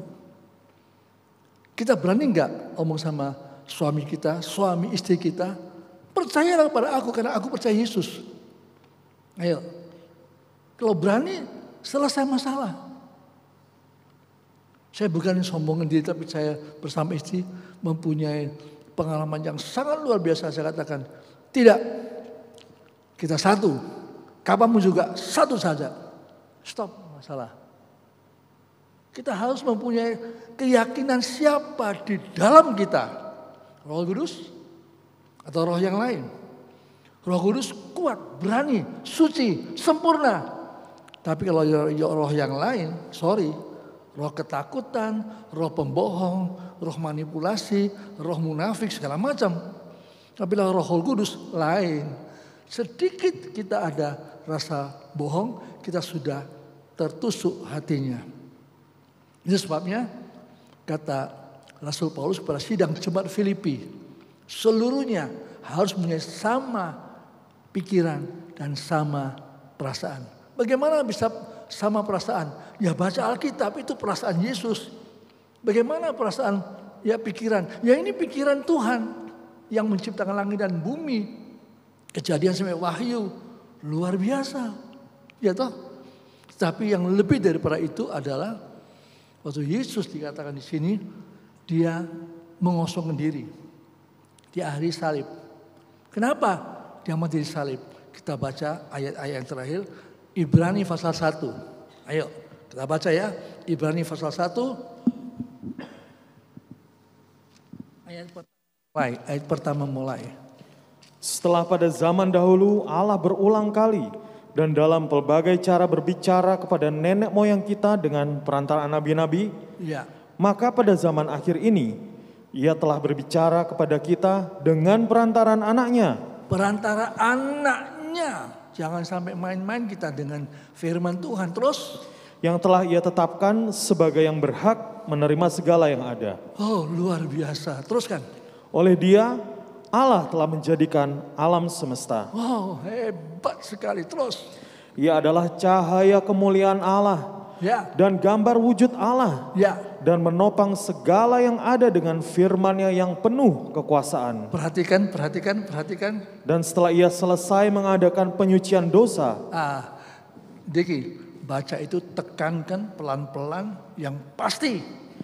Dan setelah Ia selesai mengadakan penyucian dosa. Oh, jadi waktu dia mati di salib, kata Filipi tadi pasal 2, menyucikan dosa saya dan saudara. Itu yang kita contoh, itu kita yang ikuti. Seringkali kita masih benci sama seseorang karena orang itu menyakiti hati kita toh. Saya ampuni kok, tapi saya tidak lupa. Ngeri enggak? Seringkali kita pakai manusia punya bahasa. Ya, tapi Tuhan tidak. Alkitab mengatakan dia lupakan dosa kita dari timur sampai barat, utara sampai selatannya. Kita ikuti Tuhan punya mau. Saudara punya masalah, selesai. Tapi kalau saudara coba cari-cari, ulang-ulang, besoknya sudah sembuh, masih dikorek-korek, keluar tanah lagi, ya enggak salah, sakit lagi toh. Ini maksudnya. Coba diulangi sedikit bagian itu. Dan setelah Ia selesai mengadakan penyucian dosa. Dan setelah Ia selesai, bukan akan selesai, tapi sudah selesai mengadakan penyucian dosa. Tidak menghukum saya dan saudara.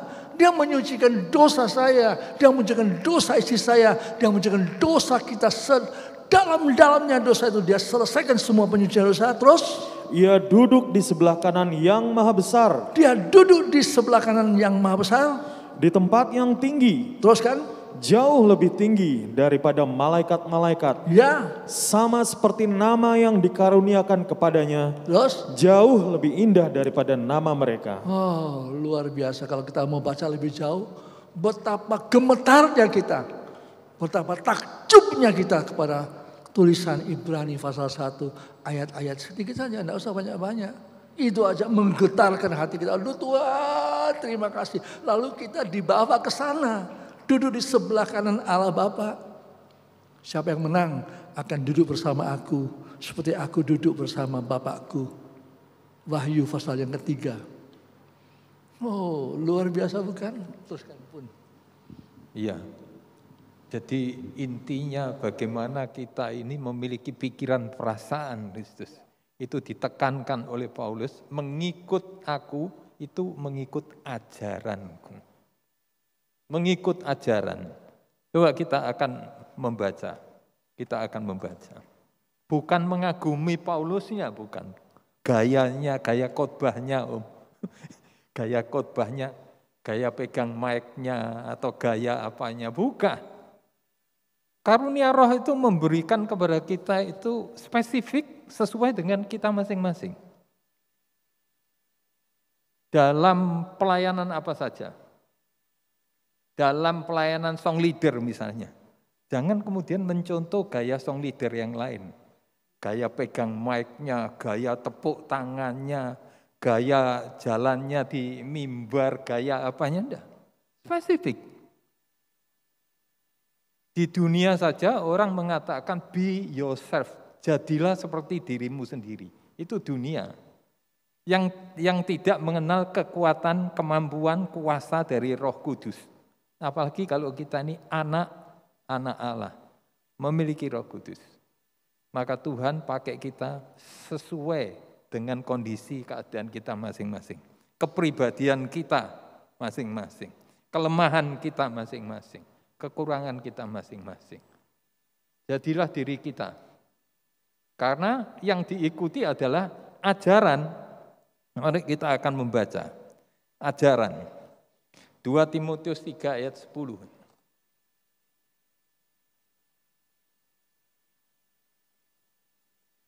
2 Timotius 3 ayat 10. Tetapi engkau telah mengikuti ajaranku, cara hidupku, pendirianku, imanku, kesabaranku, kasihku, dan ketekunanku. Terima kasih. Jadi kalau ini dibaris, maka barisan yang menjadi kepala barisan itu ajaran.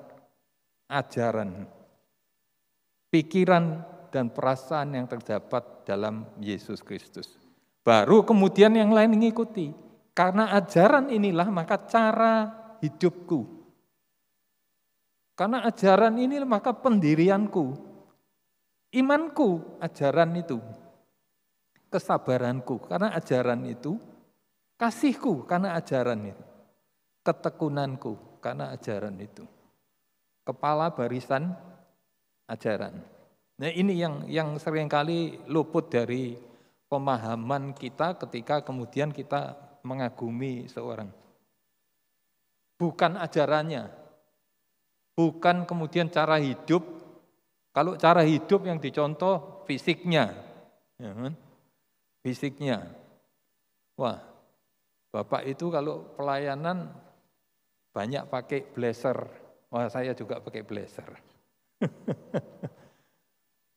Dia selalu katakan, ada amin, ada. Oh, semua ada amin. Gayanya gaya seperti itu, ada amin gitu ya. Dan sebagainya, dan sebagainya. Jadi bukan itu sebetulnya, ajaran. Jadi kontrol, kita juga bicara soal pengawasan, kami sendiri, Gembala Pernata, dan kita masing-masing. Mari kita dikontrol dan saling mengontrol, saling mengawasi. Dasarnya apa? Ajaran. Apakah cara hidup saya ini sesuai dengan ajaran? Pendirian saya dalam memutuskan sesuatu dan sebagainya. Pendirian kami dari Gembala Penatua, Ketua Bidang Koordinator Pelayanan dalam memutuskan sesuatu, apakah sesuai dengan ajaran? Iman, kesabaran, kasih, ketekunan. Tapi tidak boleh lupa ayat 11 itu. Karena ajaran ini juga. Coba dibaca, saya baca aja. engkau telah ikut menderita penganiayaan dan sengsara, seperti yang telah kuderita di Antiokhia dan Ikonium dan di Listra. Listra kotanya Timotius. Listra ini kotanya Timotius. Paulus mengalami penderitaan di situ, di Listra. Paulus juga mengalami sanjungan, nyaris disanjung di sekitar. Kita sudah bahas waktu yang lalu. Didewakan dia, Paulus dan Barnabas. Itu di daerah-daerah situ. Di kotanya Timotius itu. Berkat pujaan, sanjungan, sengsara, aniaya, ini dijalani, dihadapi oleh Paulus dan anggota timnya, termasuk Demas. Demas pada pemenjaraan Paulus yang kedua. Demas kemudian tidak bisa tahan dan Demas mencintai dunia. Perjalanan saya, perjalanan kita semua masih berlanjut. Mari kita saling mendoakan, kita saling mengawasi satu sama lain. Karena juga dikatakan kepada Timotius itu, awasi dirimu dan awasi ajaranmu. Kita tidak usah baca, awasi dirimu, awasi ajaranmu. Dasarnya apa sebetulnya? Ayat yang populer yang sering kali kita baca, 2 Timotius 3 ayat 15. Sejak kecil mengenal kitab suci. Kembali lagi, peran dari Roh Kudus itu. Peran dari Roh Kudus itu harus kita aktifkan dalam hidup kita ini. Untuk dia selalu menuntun, untuk dia selalu mengarahkan kita dalam langkah hidup kita dan membawa kita kepada tujuan yang akhir. Oke, saya tambahkan sedikit aja untuk malam ini karena memang firman Allah tidak pernah selesai, tetapi sedikitnya remah-remah firman itu akan menguatkan kita. Yaitu dalam Timotius, saya mendapatkan 1 Timotius dan juga 2 Timotius, ada kata-kata yang sangat-sangat indah untuk Rasul Paulus kepada Timotius. Coba 1 Timotius pasal 1 ayat yang kedua dulu.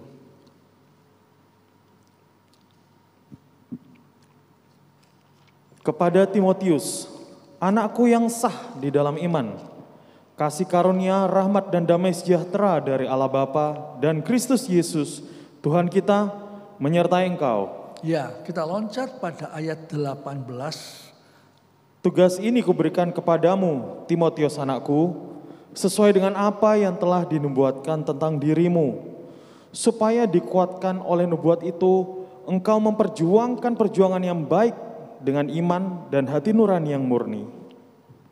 Terus, beberapa orang telah menolak hati nuraninya yang murni itu, dan karena itu kandaslah iman mereka. Di antaranya Hymenaeus dan Alexander yang telah kuserahkan kepada iblis supaya mereka jera menghujat. iya. Pertama-tama aku menasihatkan, naikkanlah permohonan. Oke, ayat 20 sudah ya.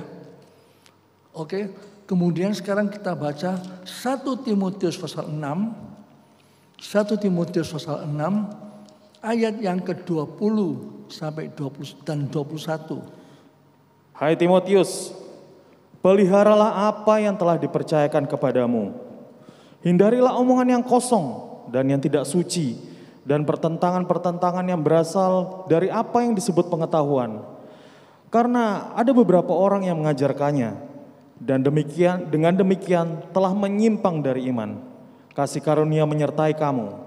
Oke, terakhir 2 Timotius pasal 1. Tadi kita sudah baca, kita baca ulang melengkapinya dengan ayat yang ke-11 mulai.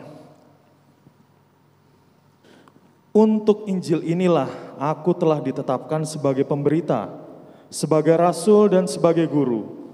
Itulah sebabnya aku menderita semuanya ini, tetapi aku tidak malu, karena aku tahu kepada siapa aku percaya, dan aku yakin bahwa Dia berkuasa memeliharakan apa yang telah dipercayakannya kepadaku hingga pada hari Tuhan. Ayat 13. Peganglah segala sesuatu yang telah engkau dengar daripadaku sebagai contoh ajaran yang sehat, dan lakukanlah itu dalam iman dan kasih dalam Kristus Yesus. Ya. Peliharalah harta yang indah yang telah dipercayakannya kepada kita Ya. oleh Roh Kudus yang diam di dalam kita. Iya, terima kasih. Dan seterusnya sudah boleh baca lebih jauh. Jadi makna yang saya nyatakan pada petang malam hari ini adalah semua kondisinya Timotius kita masih pelajari lebih jauh. Tetapi apapun yang sudah kita temukan, yang kita bisa syukuri bahwa Tuhan sedang memproses anak muda ini, akhirnya dalam sejarah mengatakan dia adalah pimpinan dari jemaat Efesus yang luar biasa. Tetapi nasihatnya tadi ini, apa yang telah disampaikan, nubuat yang diberikan, dan tugas mulia yang itu dipegang keras sampai Tuhan datang kali.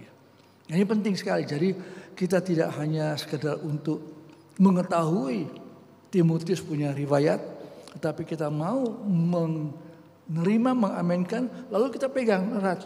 Jangan sampai hilang PA malam hari ini dan PA-PA yang sudah dan bahkan yang akan datang. Karena kita sedang mempelajari Alkitab yang utuh itu. Ya, oke. Saya rasa malam ini bisa lebih lanjut menyanyi dan seterusnya.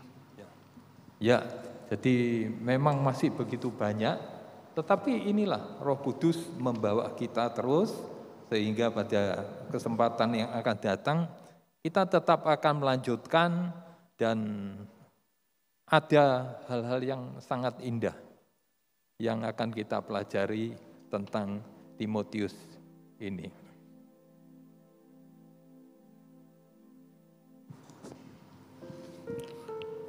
Ada sebuah nyanyian mungkin kita akan nyanyikan kaitannya dengan Roh Kudus, mengalirlah kuasa Roh Kudus.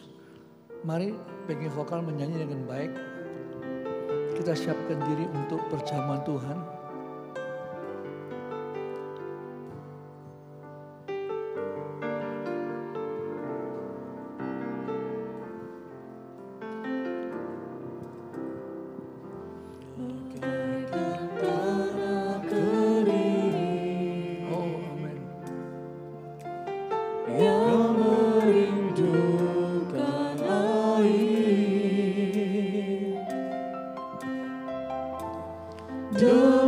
Demikianlah jiwaku haus akan Engkau, ku rindu selalu hadirmu di hidupku. Memulihkan jiwaku, hapuskan air mataku, mengalirlah kuasa Roh Kudus, mengalirlah di tempat ini. Mengalirlah, oh Roh Kudus, di hidupku. Waktu nyanyian ini dipilih oleh Pak Yusuf Wibisono. Mungkin kita pikir karena 2 hari lagi ingat kebaktian hari pencurahan Roh Kudus, ya. Hari Pentakosta. Kemudian Tuhan membawa saya, terus saya katakan, oke, saya pilih lagu itu, ya, untuk perjamuan Tuhan. Terus bagaimana?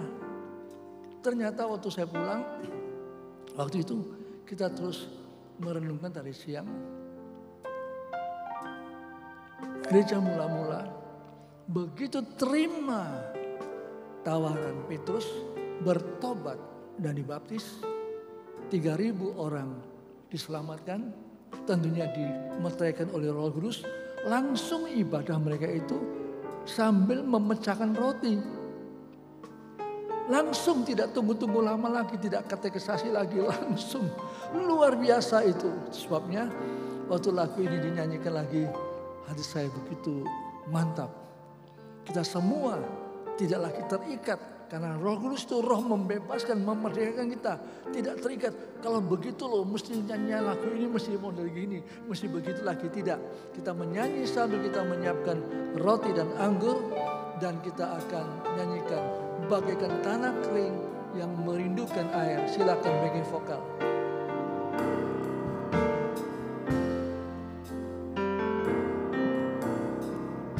Bagaikan tanah kering yang merindukan air, demikianlah jiwaku haus akan Engkau. Ku rindu selalu hadirmu di hidupku,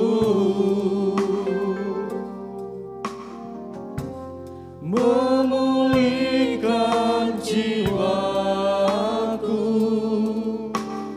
hapuskan air mataku. Mengalirlah kuasa Roh Kudus. Amin. Mengalirlah di tempat ini. Mengalirlah, oh Roh Kudus. Pulihkanku. Pulihkan. Mengalirlah kuasa Roh Kudus. Mengalirlah kuasa Roh Kudus. Amin. Mengalirlah di tempat ini. Mengalirlah, oh Roh, Di hidupku. kita berdiri sama-sama. Mengalirlah kuasa Roh Kudus. Mengalirlah kuasa Roh Kudus. Sambil membuka roti dan cawan. Mengalirlah di tempat ini. Mengalirlah, oh Roh Kudus. Pulihkanku. Pulihkanku. Mengalirlah kuasa. Mengalirlah kuasa Roh Kudus. Mengalirlah di tempat ini. Mengalirlah, oh Roh Kudus. Di hidupku. Mengalirlah kuasa Roh Kudus. Mengalirlah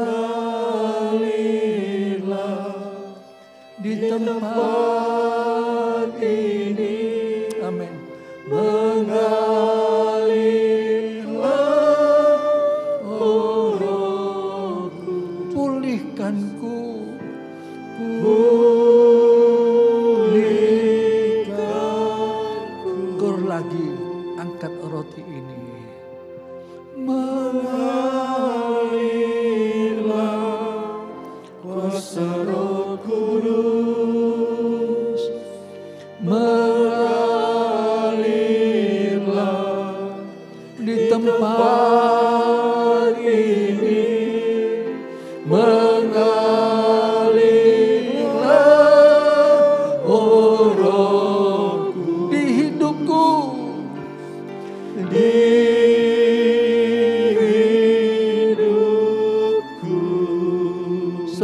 apa yang telah kutuluskan kepadamu telah aku terima dari Tuhan, yaitu bahwa Tuhan Yesus pada malam waktu ia diserahkan mengambil roti, dan sesudah itu ia mengucap syukur atasnya, ia memecah-mecahkannya dan berkata, inilah tubuhku yang diserahkan bagi kamu, perbuatlah ini menjadi peringatan akan aku. Kalau kita percaya yang kita angkat ini adalah lambang daripada tubuh Kristus, mari kita makan bersama-sama di dalam nama Tuhan Yesus Kristus.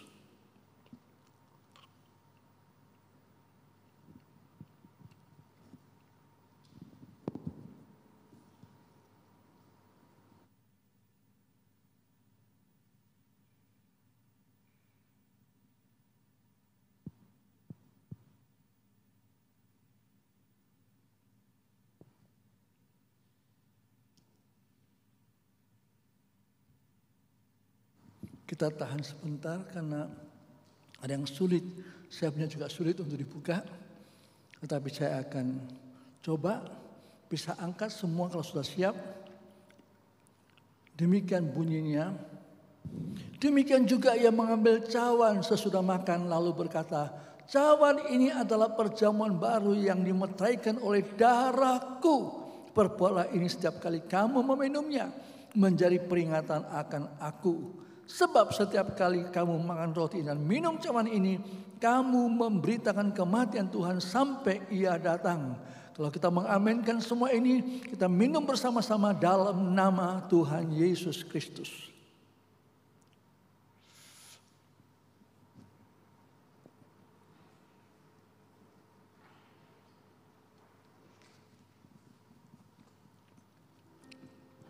Kalau semua sudah selesai, mengalirlah kuasa Roh Kudus dalam doa penyembahan. Nanti Bapak Diki menyiapkan doa penyautan, doa syukur, doa penyembahan. Mengalirlah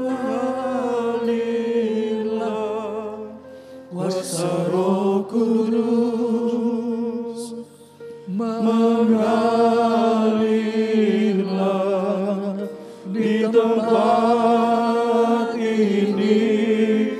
mengalirlah, oh Roh Kudus, pulihkanku, oh amin. Yang mau angkat tangan silakan angkat tangan. Mengalirlah kuasa Roh Kudus, oh amin. Mengalirlah di tempat ini, mengalirlah, oh Rohku, pulihkanku, pulihkanku, oh mengalir, mengalir, mengalir, mengalirlah kuasa Roh Kudus bersama saya.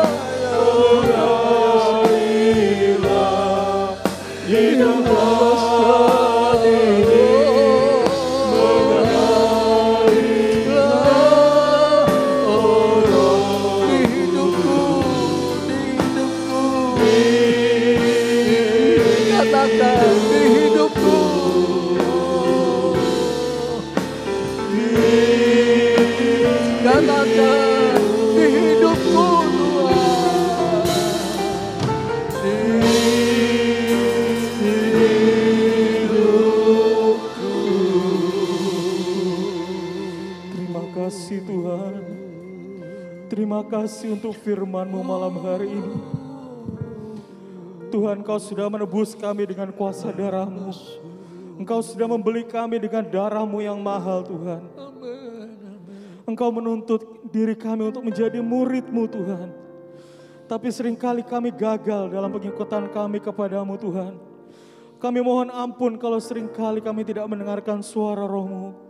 Kami seringkali mendukakan, kami seringkali mengabaikan, Tuhan. Karena kelemahan kami, karena hidup kami yang masih ditandai dengan keinginan daging, kami mohon ampun Tuhan. Tapi malam hari ini Engkau begitu jelas berbicara dalam kasih-Mu kepada kami Tuhan. Engkau memberi contoh Timotius dan Demas Tuhan. Biarlah kami boleh memilih seperti Timotius yang tetap setia sampai akhir. Tidak seperti Demas yang meninggalkan karena mencintai dunia ini Tuhan. Tapi kami membutuhkan Engkau dalam kehidupan kami setiap hari. Ajarkan kami untuk hidup dalam ketaatan. Karena seringkali kami penuh dengan kelemahan ya Tuhan. Tetapi malam hari ini kalau Engkau masih menolong kami dengan firman-Mu, Engkau masih mau menolong kehidupan kami untuk kami boleh semakin bertumbuh dalam pemuritan kami Tuhan. Engkau masih mau menolong kami untuk kami boleh semakin hidup kudus di dalam Engkau Tuhan. Seperti yang Tuhan kehendaki. Tuhan, terima kasih untuk firman-Mu malam hari ini yang sungguh menjadi kekuatan dalam kehidupan kami Tuhan. Tolong kami untuk kami boleh senantiasa mengarahkan pandangan kami kepada Kristus. Untuk kami boleh senantiasa mengingat apa yang Tuhan sudah lakukan dalam kehidupan kami. Untuk mengingat apa yang sudah begitu Tuhan begitu mengasihi kami Tuhan. Sehingga Engkau meninggalkan apa yang menjadi kemuliaan-Mu. Turun menjadi manusia hina untuk menyelamatkan kami. Orang yang pantas binasa Tuhan. Terima kasih Tuhan, terima kasih untuk firman-Mu malam hari ini. Terima kasih untuk sudah mengingatkan kami kembali. Pakai hamba-hamba-Mu yang menyampaikan firman-Mu malam hari ini. Tetap Tuhan memberikan kekuatan dan kesehatan dalam kehidupan mereka. Dan juga hikmat pembukaan firman-Mu. Supaya di hari-hari yang mendatang Tuhan, apa yang menjadi kehendak-Mu itu boleh tersampaikan dengan baik melalui hamba-hamba-Mu ini Tuhan. Terima kasih Engkau juga memberkati setiap kehidupan kami. Apa yang sudah ditaburkan malam hari ini. Biarlah itu boleh menjadi sesuatu yang bertumbuh dan menghasilkan sesuatu yang indah dalam kehidupan kami. Untuk kami juga boleh menarik orang kepada Kristus. Terima kasih Tuhan, terima kasih. Mari kita berdoa bersama-sama untuk Bapak Niko Fek yang sakit di rumah sakit Luwu. Supaya Tuhan menjamah dan sembuhkan. Pemohon dari tim besuk. Tuhan Yesus kami panggil nama-Mu. Engkau ada di sini, Engkau ada di Luwu. Bahkan Engkau ada di dekat Bapak Niko Fek. Kami mohon Engkau ampuni kekurangan kesalahannya. Engkau kuduskan, sucikan oleh darah-Mu. Dan Engkau jamah dengan kuasa kebangkitan-Mu dalam nama Tuhan Yesus Kristus. Kami percaya Engkau mendengar dan Engkau menjamah dan Engkau berkarya dan Engkau dipermuliakan oleh kuasa kebangkitan-Mu yang luar biasa. Kami berdoa juga syukur perpanjangan usia untuk Ibu Natalia Puspita tanggal 1 Juni. Pemohon pesalu choir. Kedua, ucapan syukur perpanjangan umur Bapak Eko Wahyudiono tanggal 2 Juni. Pemohon tim pengumuman. Yang ketiga, ucapan syukur perpanjangan umur Ibu Tirsa Sumampau pada hari ini tanggal 3 Juni. Pemohon tim pelayan wanita. Terima kasih Tuhan. Perpanjangan usia itu dari Engkau dan untuk kemuliaan nama Engkau. Sehingga Engkau berkati mereka setahun yang lewat. Engkau berkati mereka setahun yang berjalan ini. Dan Engkau tetap dipermuliakan lewat hidup mereka. Entah di sendirian, entah di rumah, entah di pekerjaan, entah di luar, entah dalam pergaulan. Semuanya hanya untuk memuliakan Engkau. Karena setiap detik waktu adalah milik Engkau. Nyawa ini Engkau tebus untuk kemuliaan nama Engkau. Demikian juga kami sekalian yang akan mengakhiri perjumpaan PA petang ini. Baik yang di tempat gereja akan kembali ke tempat masing-masing.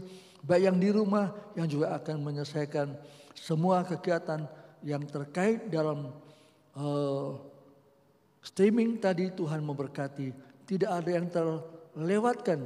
Setiap pribadi yang bisa mengikuti streaming ini ataupun onsite ini, Tuhan memberkati. Saudaraku sekalian, rekan-rekan hamba Tuhan, terimalah berkat anugerah sejahtera yang sempurna daripada Allah Tritunggal, Bapa, Putra, Roh Kudus menyertai kita sekalian. Sampai Maranatha, Tuhan Yesus Kristus tetap kembali yang kedua kalinya menjemput kita sekalian. Pulanglah dalam nama yang besar ini, Tuhan Yesus Kristus. Kami sudah berdoa dan mohon berkat untuk kita sekalian. Amin. Demikian ibadah malam hari ini. Tuhan Yesus memberkati kita semua.